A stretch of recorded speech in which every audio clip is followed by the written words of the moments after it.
to day 41 of the web show from London, and time to meet up with Emma Kearney. It's a funny story. That's my first girlfriend, Tina, there on the left, that Emma used to dance with on the Gold Coast. And we hadn't seen each other for like 15 years, and we met up through pretty much Facebook, I think. And she's been running a market over here in London for some pretty interesting things going on, including the most probably well-known one, which is Warnie, and the most infamous night probably of his life. But she's also doing some TV presenting and acting, and it was fun to catch up with her and stay with her in London. And here's an example of some of her work.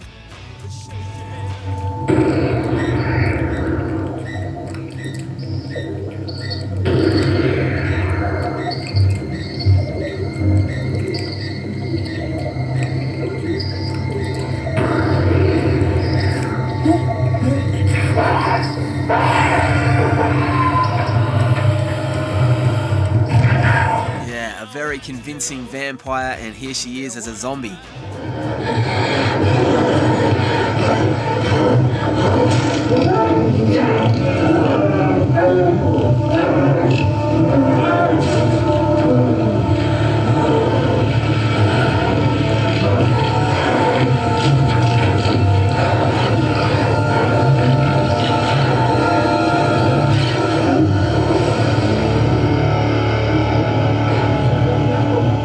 Like a true professional, Emma's done it. And at last, Jess and the crew can breathe a sigh of relief. So she's been keeping busy doing all types of roles, especially on English TV. I'm a beauty therapist and a makeup artist. I'm feisty, flirtatious and outgoing, and I just love to party. Oh, God. I like the finer things in life, whether it's restaurants, nightclubs, or men. Yeah, and Emma won that show, and here she is on her English gardening TV series. With him comes his favourite trainee, blonde Aussie Emma, who works her own feminine charms in the garden. Yeah, so it's been busy times for Emma here in London, and while we caught the big red bus on a night out to grab some food, I decided to pull the camera out and record a chat for the web show. On the top of a bus somewhere in London. How are you, Emma? I'm great. Fabulous. You? Yeah, thank you for letting me stay, first off. Oh, babe, it's been a pleasure. We knew each other from like 15 years ago, and we didn't see each other for that long. You've been asleep for most of the time, so you haven't really had to do much. I have caught up on rest here, but when did you come over here? I moved over here at the end of 2003. What was that like at first? Was it a complete culture shock? Do you know what? It actually wasn't. People say you either instantly love London or you just hate it, and I instantly fell in love with it straight away. What's the things you love about it? Pretty funky. It's just constantly things to do, constantly things to go on. The restaurants and nightclub scene. I love how you can just get lost in the city. The anonymity of it, just nobody knows who you are. Well, that didn't last long for you, did it? Last long, no. I made sure of that. Everyone's really motivated and career driven. People have got plans. They know what they want to do with their lives. And I found that in Australia, a lot of people didn't. And I like to be around motivated people. I think that motivates me. So yeah, cool. And so just talking a bit before about adventures, particularly making the web show. It's all about adventures. You've had quite a few on your own, haven't you? Yeah, I have.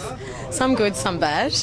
But you learn, you live and learn. So I sort of try and take some good from the bad as well, really. What do you reckon is the most outrageous or crazy or fun, or what's the number one adventure you reckon you've had so far over here? Man, I don't know. There's so many to choose from. Go through the papers to find out. I'm just mentally flicking through my files. Just people I've met, man. I mean, just coming over here and going straight into the glamour modelling industry, which is catty. Really catty, and the girls are just ruthless, and I mean, the tabloids over here, they're out of control. Out of control is the word. Yeah, they just will go at any lengths to get a story, and they don't care what they do. So, I mean, if a girl doesn't like you in the industry, all she has to do is ring up a paper and sell a story on you. And I happen to be at the end of the end of the stick a few times, So the glamour modelling industry wasn't really for me, but I also gained a lot from that as well, because I did get a lot of publicity from it, whether it be good or bad. At the time, I sort of got my name out there. But just from being in the glamour modelling industry, just going out on crazy nights in London, just drunk every night, and because we were in the papers a fair bit, there was a lot of paparazzi snapping us when we were coming out of clubs, and that's a crazy feeling. meeting a lot of celebrities. As I said, when I went to the Dorchester for dinner, and Colin Farrell was there, who was top of my list, but unfortunately I lost him to Angelina Jolie that night, so I'll let her have that one. I'm not going to fight her off, but just running into people like that, that just doesn't happen in Australia. It's just never. Not on this level. And so, it's March in 2008, and you're in the movies at the moment, right? There's a movie out with you in it. Yeah. Of course, it's a sex scene. What else would it be? Excuse me and Coralie, who I moved over here with, my scandalous partner. She's in it with me as well, and where the movie's called The Bank Job, and we're in. It's set in the 60s and it's based on a true story, which is cool. I like being associated with things that actually happened, and it's actually a movie that I wouldn't go and see because it's quite a blokey film, but it's a good film, so I like being associated with it. I love asking people about dreams and stuff, right? Yeah. So has this always been your thing to get into acting and stuff? Not necessarily acting, but I always knew that I wanted to be an entertainer from the young age. I loved being in front of the camera and always loved having my photo taken. So it was always something that I knew I wanted to do, but not necessarily acting. I started watching children's shows again after I left school, and that's when I realised I wanted to be a presenter. And I was doing quite a bit of presenting when I first moved here. And before I left Australia, that was my main thing. So I moved over here to try and crack into the presenting sort of industry as well. And then I did a bit of acting in Australia when I was on Paradise Beach for a couple of months, but I had no formal training and it showed. And it's a quality show. Yeah, quality. And people have gone far from it. Isla and Ingo Rademacher and John. So I was lucky to get on that, but that was hired just for look purposes, really. It came time for my visa to be renewed, and the only option I had really was to study. And I thought, you know what, I'll give studying acting another try, because I did try it and I was just too out of control to sit down and actually focus on something that was that intense in my early 20s. So I think the age I am now is the right time to be studying acting, and because I have had a lot of experiences in my life, yes. I can draw from them, and that helps with method acting. Having lived a pretty full life, it's certainly helping me. Do you miss Australia? Nah, I miss people in Australia, but not Australia itself.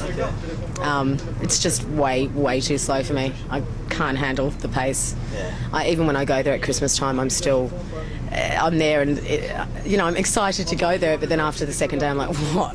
I'm already over it. Yeah. So I hate to be unpatriotic, but that's just the way it is. I'm a big city girl. I need to be in a big city. Well, once you've been to a big city, it's hard to sort of let go of it. Yeah. Oh, for me it is. Yeah. Well, what's the ultimate dream then for you if you could live it? Like if you could make a wish and it all comes true, what would it be for you? For me, it would be, I don't necessarily want to be a huge star when it comes to acting.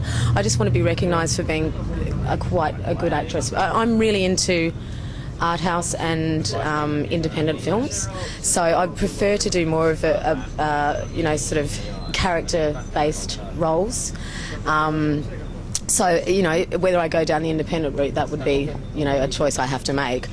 But, I just would rather be recognised for work that I've done, and not for... I also don't necessarily want to be chosen for roles because of my looks as well. I want to go outside the grain and change my looks and mix it up and sort of play roles that are, quite gritty and edgy. Like a zombie? Like a zombie, which I've tried, yes.